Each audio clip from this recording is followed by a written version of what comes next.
ሰላም ሰላም ጤና ይስጥልኝ ውድ ቤተሰቦቼ እንዴት ናችሁልኝ? ደህና ናችሁ ወይ? እኔ በጣም ደህና ነኝ። ዛሬ ደግሞ ዶሮ ወጥ በእኔ ቤት በእኔ ኪችን እንዴት አድርጌ እንደምሰራ ይዤላችሁ መጥቻለሁ። በጣም ቆንጆ አሰራር ነው፣ ትወዱታላችሁ። እስከ መጨረሻው አብራችሁ ይቆዩ። ወደ አሰራሩ እንሂድ። እሺ፣ እንደምታዩት ሽንኩርቱን በጣም በስል አድርጌዋለሁ፣ በውሃ ዘይት ሳልጨምር ማለት ነው። እንደምታዩት በጣም ትትን ያለው እና ድስቱንም ቀይሬዋለሁ፣ ያው ስለማይችልልኝ ማለት ነው። እና ይሄ ድስት ነው እኔ በጣም የሚመቸኝ ለዶሮ ምናምን ሲሆን ማለት ነው። እንደምታዩት ሽንኩርታችን ግን በጣም ሙትት ብሎ ነው የበሰለልን። ዋናው ነገር ዶሮ ሽንኩርቱ ነው መብሰል ያለበት መጀመሪያ ማለት ነው። ከዛ በርበሬያችንን ያው እንጨምራለን እንደ ፍላጎታችን ማለት ነው።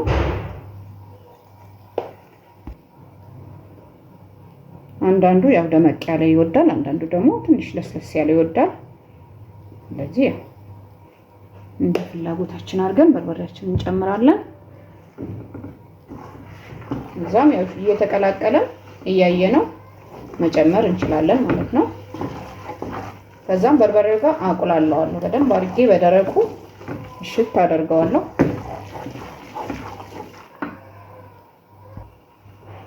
ያው እያየን እንጨምራለን በርበሬያችንን።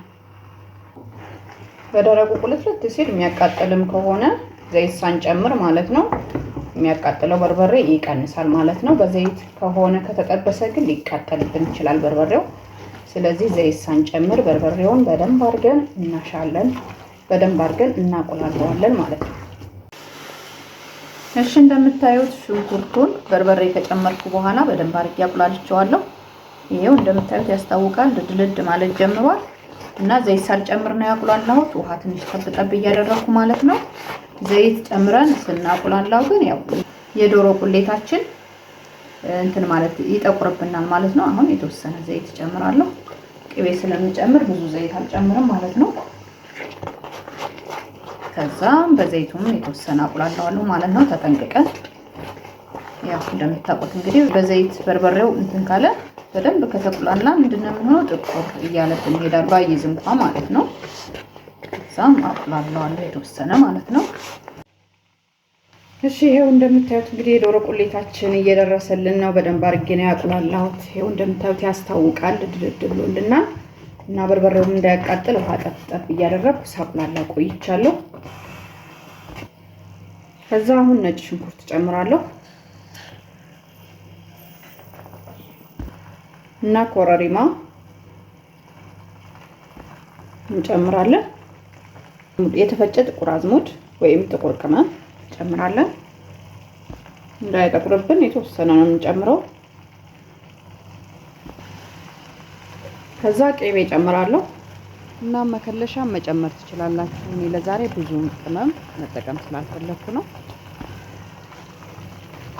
ከዛም አሁን ከቅመሙ ከነጭ ሽንኩርቱ ጋር እንዲዋሃድልን ትንሽ እሳቱን ቀንሰን እናቁላለዋለን። ስራ በየቤቱ ይለያያል። እንግዲህ በእኔ ቤት ታርጌ እንደምሰራ ነው ማሳያችሁ ማለት ነው። አዲስ ነገር ባይሆንም ትንሽ እሳቱን ቀነስ አድርግና አቁላለዋለሁ። እሺ፣ አሁን የተወሰነ ከተቁላላልኝ በኋላ የሞቀ ውሃ ትንሽ ያው መከለስ ስላለበት በጣም ወፍራም ስለሆነ ሶሳችን ጨምራለን ማለት ነው። እሺ፣ እንደምታዩት ውፍረቱን በዚህ መልኩ እናደርገዋለን ማለት ነው። በጣም ሳይወፍር በጣም ደግሞ ቀጭን ሳይሆንብን። ከዛም ያው ከድነን እናንተከትከዋለን ማለት ነው። አሁን ደግሞ እንደምታዩት ክድና አድርጌ እንደዚህ እያንተከተኩት ነው እና እንደምታዩት ቅባቱንም ትፍት እያደረገልኝ ነው። እና በጣም ከላይ የሆነ ቅባት ጥልል ነገር ሲል እሱ ለጤናም ጥሩ አይደለም። ስለዚህ ደስ አይለኝም። እንደሷ አይነት ስራ ዋጥ አድርጎት እንደዚህ ቅባቱን ትፍት ሲያደርግ በጣም ቆንጆ ነው ማለት ነው። እንዳያችሁት ብዙ ዘይት አልተጠቀምኩም፣ ቅቤ ነው የጨመርኩት የተወሰነ ማለት ነው። ያው ለሽንኩርቱ ማቁለያ ግዴታ ያው ትንሽ ያስፈልገናል። እሱን የተወሰነ ጨምሬያለሁ። ይሄው ውፍረቱንም በዚህ መልኩ አድርጌዋለሁ ማለት ነው። አሁን ደግሞ ከዛም ዶሮውንም እንደምታዩት በጣም ደጋግሜ ታውቁታላችሁ መቼስ እንደዚህ ነው ውሃ እስከሚወጣ ድረስ እየዘፈዘፍ ቆንጆ አድርጌ አጥቤዋለሁ። በሎሚ አድርጌ ማለት ነው። ከዛም ጭመቅ እያደረኩ ውሃውን እጨምረዋለሁ ማለት ነው።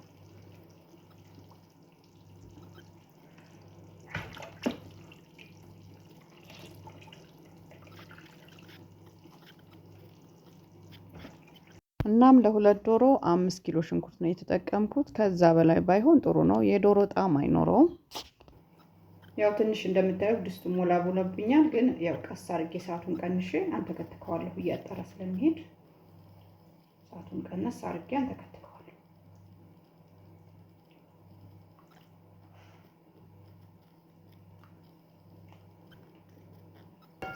እሺ እንደምታዩት አሁን ሰዓቱን ቀንሼ እያንተከተኩት ነው። ያው ስጋውን መብሰል ጀምሯል፣ ያስታውቀናል። እንደዚህ ስናየው ሰብሰብ እያለልን ነው ማለት ነው። ቶሎ ነው የሚበስለው። ዶሮዎቹ ልጅ ከሆኑ ትልቅ በጣም ካልሆኑ ቆንጆ ነው፣ ቶሎ ይበስልልናል ማለት ነው። እዚህ አሁን ትንሽ ነው የሚቀረው። ያው እንደምታዩት እንግዲህ ቪዲዮውን አጠር አድርጌ ነው ያሳየኋችሁ። ሽንኩርቱንም ረዘም ያለ ሰዓት ወስደን ቆንጆ አድርገን ማብሰል ይኖርብናል። በርበሬያችንንም እንደዛው ቆንጆ አድርገን ማቁላላት፣ ዶሮአችንንም ደጋግመን ንጹህ እስከሚሆን ማጠብ ይኖርብናል ማለት ነው። ከዛ አሁን ጨዋችንን እንጨምራለን፣ ያው እንደ ፍላጎታችን ማለት ነው።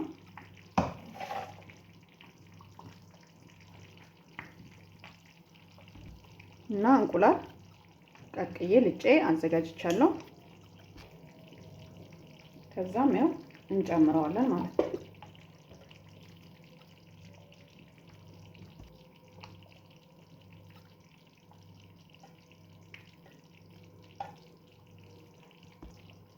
ከዛም እንቁላሉን ከጨመርኩ በኋላ ጨውም እንዲዋሃድልን እናም እንቁላሉ ውስጥ ሶሳችን እንዲገባ እናንተከትከዋለን ማለት ነው። ትንሽ ስጋው እንዳይፈራረስብን የተወሰነ ነው እናንተከትከው።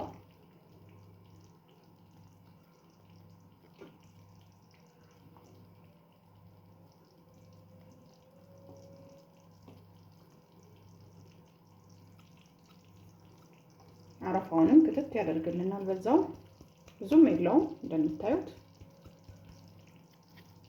ከዛ አረፋውን ክትት እንዲያደርግ ክድን እናደርገዋለን። ሶስንም ይወስድልናል ማለት ነው። እሺ እንደምታዩት እንግዲህ ዶሮአችን ደርሶልናል። በጣም ቆንጆ ነው።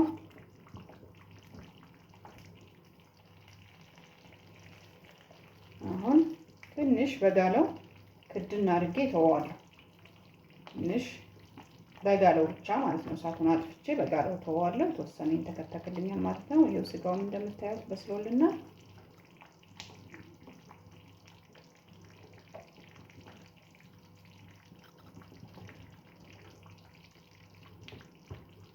ጨውንም ቀምሰናል፣ በቂው ነው። አሁን የተወሰነ በጋለው ተወዋለሁ። እሺ ይሄው እንደምታዩት እንግዲህ በጋለው ትቼዋለሁ። እንጠጥ እያደረገልኝ ነው። እና ወዳችሁ ፈቅዳችሁ ቤተሰብ ለምትሆኑኝ ላይክ ሼር እያደረጋችሁ አብራችሁ ላላችሁ ቤተሰቦቼ እጅግ በጣም አድርጌ ነው የማመሰግነው። በጣም ነው የምወዳችሁ፣ በጣም አድርጌ ነው የማከብራችሁ። ይሄው በጣም ቆንጆ ኮስተር ያለ ዶሮ ነው የሰራ ነው ማለት ነው። እንግዲህ በዚህ መልኩ ሰርታችሁ የማታውቁ ከሆነ ሰርታችሁ ሞክሩት። ስራ በየቤቱ ይለያያል። ይሄው ስጋውንም ቆንጆ ነው የበሰለልን። ይሄው ስብስብ ብሎልናል ማለት ነው። እና እንደ ሁሌውም ስለምታበረታቱኝ፣ ስለምትደግፉኝ፣ አይዞሽ በርቺ ስለምትሉኝ እጅግ በጣም አድርጌ ነው የማመሰግነው። አሁንም አዳዲሶች ካላችሁ ሰብስክራይብ እያደረጋችሁ ቤተሰብ ሆኑ ላለሁ። እንደ ሁሌውም ላይክ ሼር ኮሜንት ማድረጋችሁን አትርሱ። ስለተከታተላችሁን እጅግ በጣም አድርጌ ነው የማመሰግነው። በሌላ ቪዲዮ እስከምንገናኝ ድረስ በያላችሁበት ሰላም ጤና ቆዩልኝ እላለሁ። ቻው፣ ደህና ቆዩ።